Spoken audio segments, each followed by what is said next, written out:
You have a very good business you can do without the money. Good afternoon, and my name is Venkat. I pretty much have sort of started out something called perfume-central.in, and I'd like to sort of, take you through this entire deck or so on and so forth. So this would typically be my introduction to people when I start off. I'll tell them a little bit about the following things. So not particularly in this order, but all of these are really important as I see. The vision and mission of what my business really entails and what it needs to grow into. Probably the gap that's really in the market right now, or the problem as you would call it, right? Post which I really, take them through the solution and what is it that I'm adding value to, what is my brand doing. Lastly, the market size, what does it look like in India today when you're talking about perfumes? Is that vertical really working? Is skincare growing? Is skincare cosmetics growing? Yes, no. The business model in detail about what really I'm talking about and how I'm going to add value. Proprietary technology, competitors, probably the marketing plan, the length and breadth of it. This is probably the first time I'm doing this presentation in front of people who are potentially going to probably invest. So I'm a little nervous. Right? And lastly, the financing and the team bit of it. So I'm not going to get into details, but I'm at least going to show you, probably this is my version of an investor deck. So the vision really is to establish and grow an intelligent business, and I'm going to start off with perfumes. Right? Well, to be the largest online perfume retail channel in India is what really my mission is through this entire, round of talk and debate and whatever not. Right? So what really is the problem today? So lack of vertical specialist online stores, right? Primarily, so you go to Fashion and you go to Mindsaw, you go to, let's say, any store that you talk about in India today, and you will get everything from a pin to a plane. And I'm not kidding. So there are clearly no vertical stores here. So nobody says, I will exclusively and only cater to perfumes, right? Nobody says that. And second thing is, okay, even if there are stores that are selling perfumes, right, there is a lack of exclusivity. So if you go to a mall today and you want to buy a Versace, that's around 7,000 bucks for a 125 ml bottle, right? So I go up there and there are two people already telling me that, sir, this is not the bottle you need to look at. Probably these are the 10 other bottles. So is any one of you having that experience, or really, is that translating to you on the internet or on any other platform today? I'd say no. Right? The third most important thing, as we all discussed some time back, right, the lack of express delivery capability. So I order something from an X store, right, online, and what really happens is that 7 days have gone by and I don't see the product yet. I'm a little worried, right, because I've spent like around 7,000 bucks buying that bottle. So I call them up and then I'm frustrated again because they're like, sir, we're tracking it. It's on its way, don't worry, it'll be there. Right? And I don't have an answer to that either. So I wait another 7 days, and at the end of it, I get a bottle, but then I figure out that it's grey, man. It's not authentic, right? So all these are essentially the problems today, and just demonstrated, how is it that it's not really working out, right? So what is the solution then? The solution is one single platform that caters to every perfume need online today, right? So whether it's the business to consumer segment that I'm talking about, or the business to business in effect, because that's pretty much why we're failing right now, because everybody who's doing B2B, again, is selling grey stuff, and except for probably Flipkart, and that's the only exception that I know of. Right, so how do you go on, and how is this solution going to be translated into an entire strategy? So you talk about benchmarking the industry. That's the first step. That's how we start. We figure out what is going on.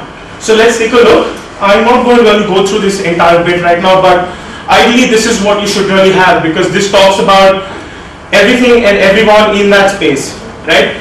And like it or not, all of them rightly pointed out, everybody will say that, nobody else is doing what I'm doing. But the truth is, everyone is in that space. Everyone is eating into that pie. And like it or not, they're competition.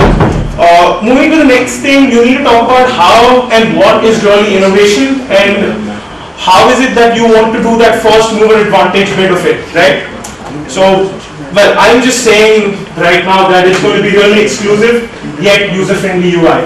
That's the first big thing. Second big thing that I'm talking about is that I am guaranteeing you a 3-hour delivery in the metros in India today, right? And I can take that word because I already do that for 10 other brands as we speak, right?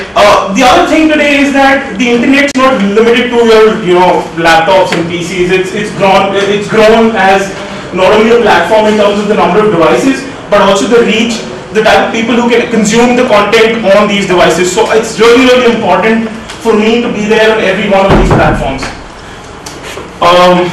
Lastly, the next best thing is to create an exclusive online shopping experience, which I've already talked about. The idea is to give the person more than what everyone else is giving him, which is intuitive, which is being intuitive to the user.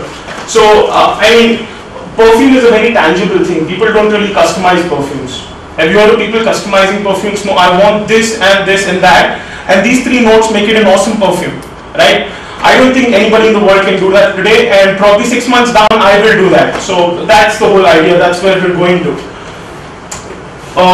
And the most important thing out of all of this is that my business needs to establish a retail platform. How do I do this? So I'm already looking at the B2C space any which way. I'm talking to customers any which way, right? But what I don't realize is that there are 10 other brands, and namely those horizontal people that I was just abusing 10 minutes back. You know, the Maidala, the Fashion and You, the Be Stylish, all these guys. So what are they doing? They're already reaching out to the same people that I want to reach out to, right? And what's better when, candidly and off the record, I've spoken to these guys and they say that perfume's not really a big thing for them, right? So they're more than happy if I'm selling perfumes for them on their website, and that's the idea. So my backend is robust enough to actually plug and play into a Jabong today. So he probably just need to click a button and my perfume store has already been integrated. That's the equation. So he sells through my platform, right? So coming to the market, right? I mean, now that I've sort of given you the gist of everything that I've thought of in the last 3 months, right? And it's pretty much my life right now. The market size today. So we're at a staggering 1,000 crores, which is very little, right? It's not 43,000 crores like the hospitality industry, right? But we're at a CAGR of around 17%, and the average ticket size today is around 2,500 to 3,000 per sale that happens on perfumes on the internet, right? These are just a few statistics and data that are probably projecting a huge spike in terms of the percentage of perfumes that really are growing. So the growth rate, as you can see here, deodorants and perfumes is 30% when you talk about the entire vertical, right? So the vertical products may not be growing, but what I'm focusing on definitely is, right? Having said that, 10% of the cosmetic industry today is perfumes, right? And that the idea with Perfume Central is to not limit it to grow inside the 10%. I want this entire venture to be able to scale this up to around 20% in the next 3 years. That is the idea, right? So the average store in a good mall today sells around 25 to 40 bottles, right? And you can do the calculation because I've already told you that the ticket price is around 3,000 bucks, right? Coming to e-commerce in India 3 years back, it's really important to understand this because I don't know whom I'm going to be pitching to, and I don't know if they really know what India is now and what it was 3 years back. And therefore, they should be able to know what it should be 3 years from now, right? That's the reason I'm giving these stats. So, in 2008, it was just $2.1 billion. That was pretty much the size of this. I don't want to call it a bubble because it isn't, right? And travel almost constituted around 50% because IRCTC really made it big then, and there were around 55 million internet users around 2008, growing at around 30% CAGR, YOY, right? Lifestyle goods, blah. So this is just random data. Let's get to the real point. Today, right, we're sitting on $10 billion, right? Travel still constitutes of probably 50%, right? But the big point here is that there are 121 million internet users in this country and they're growing at 27% every year, right? So I feel that there is enough and more room in this entire vertical for me to be there, right? The business model I really don't want to reveal out here. Please. Okay, I think we are good.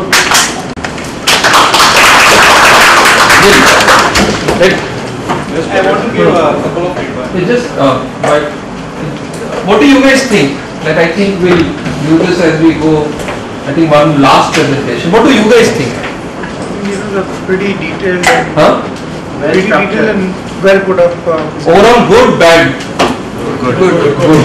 What's any Hey, there are some investors in room. What do you think? comments? You guys are investors. Don't you need to smell the perfume to buy it? Don't you need to smell the perfume to buy it? See, I know that that's typically the first question that came up to me. Why Right? don't you address that from the beginning? That's a good point. I mean, when I finish the head, I'll put that on right of it. Anything else? Could it have been better? Your business model, how do you understand?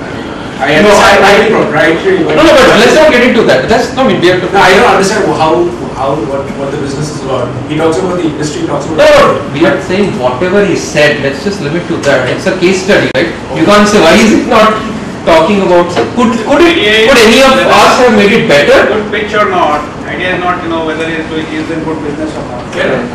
Could we have contributed something to make it better, changed, tweaked?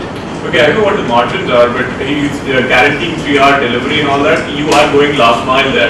You are establishing an entire supply chain, which is an extremely expensive proposition. So tall claims should be shortened. Okay, he might be able to do it. I'm not saying he won't be able to. It's just that, yeah, I don't know the background. I don't know what kind of setup he has already. Yeah. And that's what it he needs should a huge investment. That's probably what he should have focused on. Probably he has that kind of a background where he can guarantee 3-hour delivery. That should have probably been the main pitch. See, but then if 3-hour guarantee, okay, now look at my perspective. If 3-hour guarantee was the only thing that was selling, I wouldn't be selling perfumes. No, I'd be selling everything like everyone else. But what The idea is, very honestly, okay, and let me break it to you. There's no rocket science. It's simple. I know out of 10 people that are going to come here, there are just going to be 2 that need it. The other 8 will want that perfume irrespective. And I'll sell it irrespective. Guys, Sir, I just let us not think much on this. See, I'll Yeah. tell you as an investor, I would be biased because I understand his business, so I know what are the pain points. He didn't talk about logistics. He didn't talk about his sourcing. He didn't talk about his infrastructure. If these 3 are not there, it's not clicking with me. I'll be upfront. Don't want to waste much time because we are actually running short of time. Krishna can add more. I would Vivek also. Overall, it was a very good.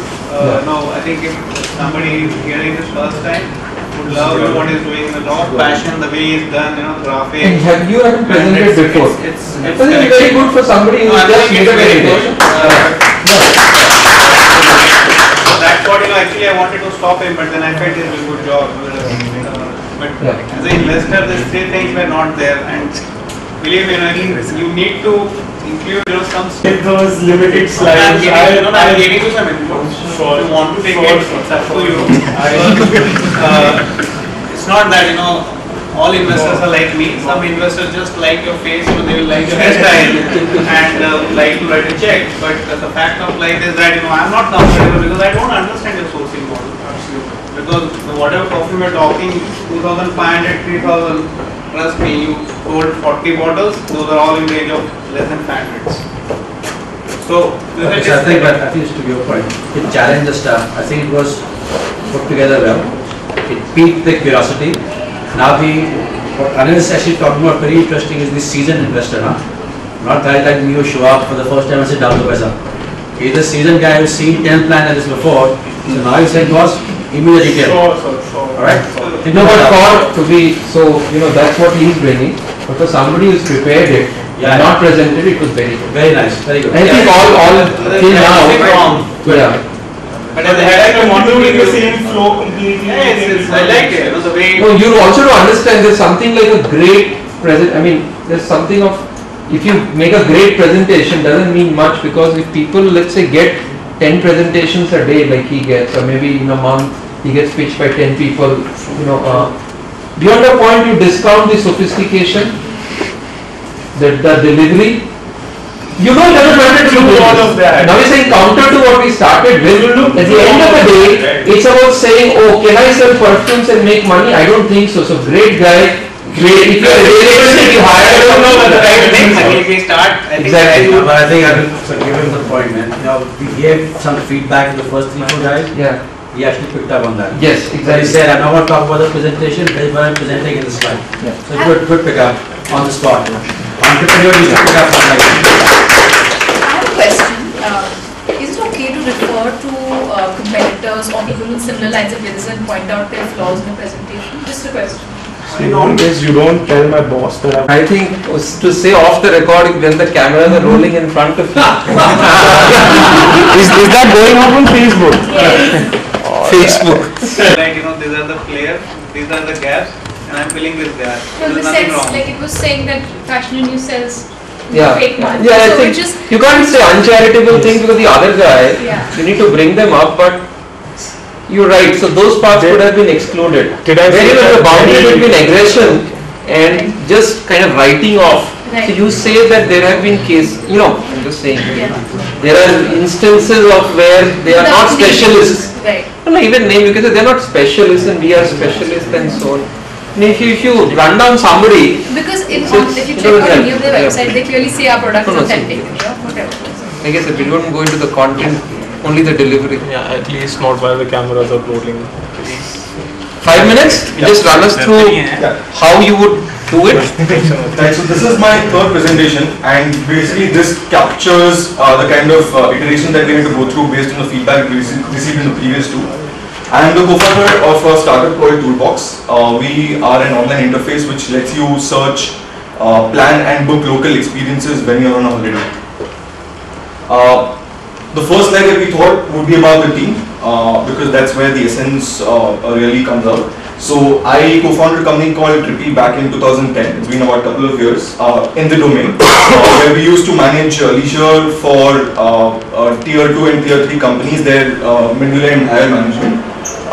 Previously, before that, I was working with Goldman Sachs, and my co-founder Suren studied his management in HEC Paris and comes from a consulting background.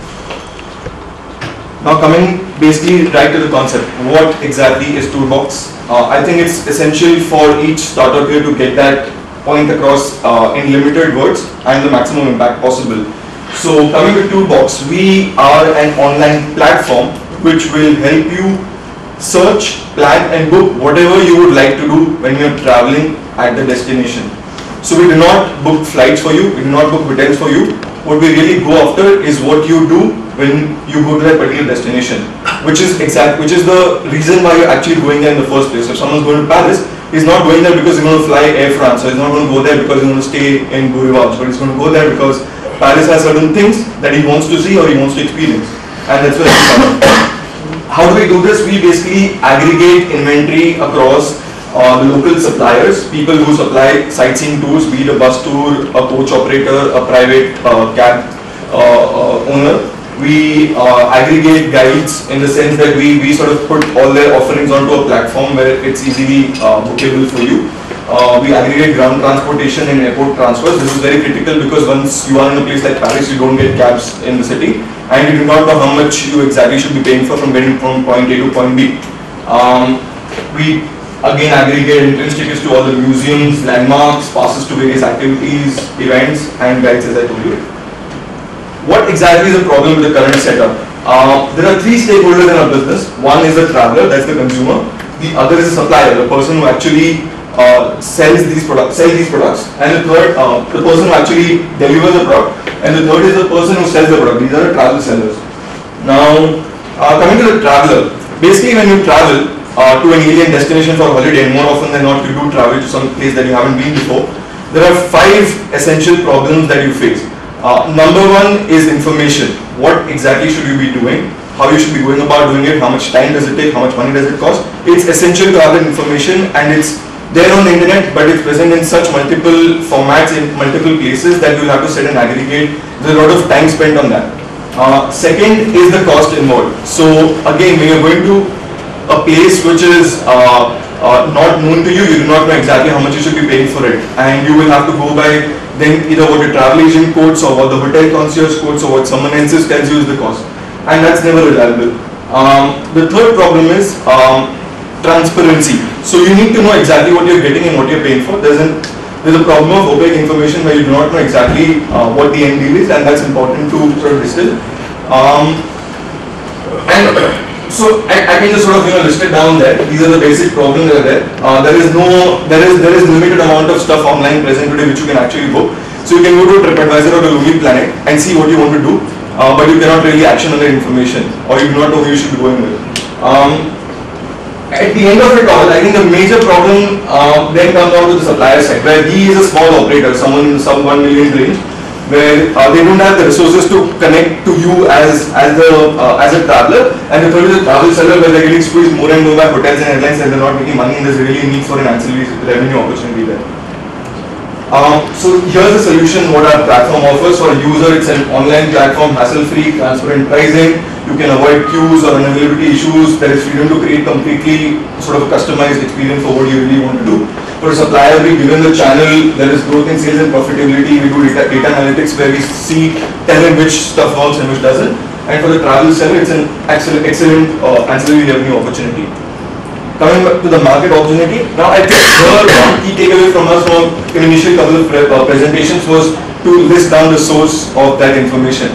Now if you just sort of quote in the air that okay, this is how much industries and this is how much percentage it is and all of that, most of the times it's sort of individual opinion. So if you do have a source from where you're getting all this information from, it's important to list it down because then it makes the information more credible. So this is the penetration of online travel as of today. Whereas as you can see, the two main important bits of information are 71% of leisure travelers and 61% of business travelers research their stuff online, and majority of them book online as well. So both researching and booking happens online. Coming to our specific segment, which is the tools and activities segment as we classify it, the search that happens online, maximum amount of search is happening, 42% of search is happening for sightseeing. Again, that's from the travel port industry report. Coming to how we go about actually creating, sizing the market. So, as you can see, 72% of flights and 66% of hotels are booked online through those two pie charts. And as of now, currently only 12% of tours and activities are booked online. So, there's a huge gap that is there to be filled in. We have done an envelope calculation for the market opportunity, where the only data that we had was the US market size. So we have taken that, we have taken US's chunk in terms of total tourism receipts across the world, and then accordingly proportionally increased the US size to the total, so that comes up to about roughly $250 billion, and we have taken the market opportunity between 69 to 12, the average of that between what it is currently, and roughly we think it should be about 140 billion. Why it makes sense in terms of comfort, in terms of pricing, in terms of risk, and in terms of benefits? Us vis-a-vis on-the-spot buy or a supplier website or an offline intermediary. What's the business model? So it's pretty straightforward. We aggregate content from these guys. We sell it through different channels, be it our consumer website or be it our B2B partnership channels, and we make commission on each and every product sold. It could range between flat 12 to flat 30%, depending on the region and the supplier that we contracted with. This is the kind of opportunity that we would like to showcase for our B2B partners, where there is a potential windfall for them in terms of selling experiences, which is this category as an ancillary product apart from what they sell at this point in time. This is roughly the operational workflow about how our system works. These are the acquisition strategies about how we exactly think we will be going about getting the customers. Coming to competition, so the four biggest players at this point are Viator, Isango, Get Your Guide, and City Discovery. The biggest being Viator, which is roughly getting about 36 million annual visitors and revenues upwards of $200 million. So how are we different from them? From these aspects, the market focus, we are focusing on inbound Asia. Viator, which is the biggest, has totally 250 products in Asia compared to 300 in Spain. So they have more products in one single country than they have in total of Asia, which is where we come in, where we intend to give a lot of information for Asia, a lot of products for Asia, and it makes more sense because a traveler coming from North America or Europe faces maximum issues in Asia because of language and cultural differences. So there is genuinely a need for some guy to sort of come and simplify the whole process. The products that we have belong to a broader spectrum, where we have a lot of niche products as well. We essentially come from a travel planning perspective as well, where we give you tools to plan your itinerary, put stuff into a calendar and export it either into a PDF or also onto a travel news, which is again a trip planning software. The pricing, again, we are not going with a flat sourcing model and a flat we do is we tier it. So essentially, if you're coming to book with us 1.5 months before you actually book your this thing, we are incentivizing you by giving you a certain discount. A basic problem that a lot of people have, why can't you just go to the spot and buy it? So we are saying that if you come to us in advance to buy this, then we will give you a certain discount based on what is there currently. And then there is social connect, obviously. So this is the relative positioning in terms of these are the content providers, the guys who have the content but no transactions. These are the competitors who have transactions, and we intend to be somewhere in that sweet spot between them where we give enough amount of transactability and a good amount of planning aspect to it as well. So this is our current status. This is the roadmap that we have till March 2013. These are the risks that we potentially face and the mitigation strategies that we have in place at this point in time. These are our exit strategies in terms of who potential partners / acquirers could be. And these are the financials that we have in place at this time. And that's it. Thank you.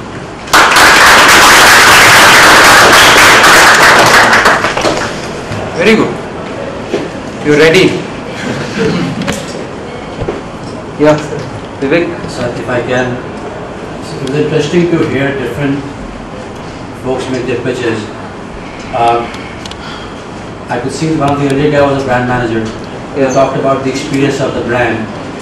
I could see you guys have somewhat of an M&A background in some ways because you guys are very comprehensive, including the exit, right? Which no one else so far showed. Paisa kaise banega. But no, I think you articulated the problem statement very well. All right, and you actually, I could relate to it personally. Of course, when I go to a city, I'm lost. That was wonderful. I think you did not articulate for me how you're actually solving it in terms of how you're finding the people, that kind of stuff. But the delivery and the comprehensiveness was awesome. I think this pitch is really good prime time. Yeah, thank you. Anil? I think it has been well done. Thank you. You had a power to, pull attention. Couple of things I think Vivek has already covered. But I think it was too text heavy. Okay. Since you had 5 minutes, you were just jumping, this is a slide. So before I could see anything, your next slide. Right. Yeah, but that we told him, not we get an idea. Because see, the problem is that you make it too heavy that you are not able to capitalize the opportunity. Very first slide that what I showed, the first pitch should be, very crisp, very simple. You didn't have that idea, otherwise I think you would have come with, just 10 slides. Basically what you're saying is 2-3 slides can be, you can do away with some information. I would still For 5 minutes setup, I get it. No, even otherwise, you can keep them to the end. Alright. So we just are interested in who are the competitors in India. You're saying Asia, that guy does as much as he does in all of Spain. Right. So that gives you an idea saying, theek hai. Now investigation is a later on process. I will also go to those websites, see somebody's going to be, a lead and look at it. I think then those details can come. Some of the slides were showing how exactly what, but I think you captured their competitor stats. The competitor stats tell me that even if you, which I can research, whether there's a, but they give me a size of the market beyond the market research. It tells me okay that they do that much business. So I think I think very well done. Very good, but still I'll say in life you under the situation you have 5 minutes, you have 20 slides. Please identify the slides which you want to. I would have been. I still remember the slide which you're showing your curve. Right. I would have loved to hear it because there's a disconnect what potentially showed me in first 3 slides, and so that slide is not connecting me. Frankly speaking, it was so powerful first 3 slides, and I got hooked to it. I was just downloading mail, not doing anything. But the slide, the moment I saw, I think there's some disconnect, So pay some attention, and whenever you get this opportunity, the key slides should always cover. Don't just jump. And I felt at some places it was too text heavy, as rightly said by people didn't notice it because you were just jumping. But at some places it was text heavy. But otherwise, overall, I think if you get half an hour, you will potentially get attention of many things. Anything else from? This is the finish. There was one slide which was very good about how it's so bookings for hotels and tickets are very high, but there's a very low percentage of 10 to 12%. And then you went on to, I don't know, maybe I missed it, but how would you address that problem? A apart from what Orbitz or any of these travel sites are already doing. You know, they throw in the other venue attractions, but they don't get converted, like you said, like 10 to 12% only. What's different about your side? And I kind of didn't find that along the way. Okay. So there's a market. You justify the market because of that difference in how much of conversion there is. But I couldn't figure out why you and not someone else, why Orbitz and all are not able to do that. You know, no, basically they are not in the domain. So I was trying to say that Orbitz, like in total travel search, 70% buy their flights online, but out of 100, 70 people buying flights online, but out of 100 only 12 are buying their tours and activities online. Correct. And they are pushing the content up to Correct. But why are they not able to convert that? And how come you I think in all totality he sold well. Got investor attention. All they need is have the API access of Vita and Iceland. Correct. So even on that platform, it's not. Guys, 5 minutes.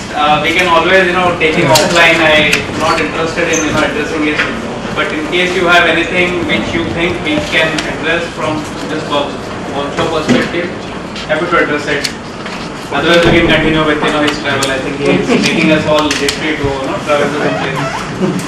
Anything you think we can, yeah. I want to know one thing. How do you value a startup? Yes, that's Krishna can address. How do you value a startup? I mean, if this is a separate session. That's value the startup session. We need to spend a lot of time here. Need some mentoring. Yeah. Basically, now we more talked about everything, and we're all talking about a 5 to 10 minute to half an hour pitch. I just want to have a direct question tomorrow. 3 minutes speed dating with VC. Yeah. What does he want to hear then? I told you, on open table for India, there's nobody there. What can you say in 3 minutes? Exactly. That's why you need to summarize, and 90% of the things cannot be summarized. So the challenge is to even have an abstraction. When you say open table in your particular case, you're not correct entirely, but you're abstracted. It's not like you're, saying I'm something else. You're still in the hospitality business, technology to restaurant, but in the details you have no way you are open table. But that doesn't matter. In 3 minutes, you're saying abstraction. You abstract it to a level where you say, I'm IT technology provider to restaurant. I'm open table. Have you heard of open table? A smart guy heard of open table. I'm open table in India. There's no open table. Would you want to hear about it? 3 minutes. Do it in 30 seconds. See, the last presentation, the first case study he made, he had, had strike a chord with investors. He will stop at that. I think he's done his job in 6 minutes. I hope you saw what he did. It's so powerful. He came up with a picture. He's defining the problem and what he wanted to do. In spite of crowded market, we all wanted to hear it. So that's what you have to do. Vivek, anything else? Last. He's taken interest in me to ensure that I meet you after that third minute. I want you to meet you. So we weren't dating and you want to push somebody,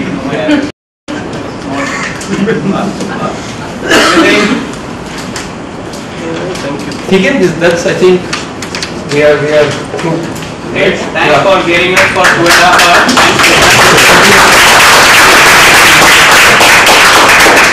On behalf of Chai Mumbai, we would like to thank our speakers of today. I hope you all had a very educative workshop. We have made a small contribution on our behalf,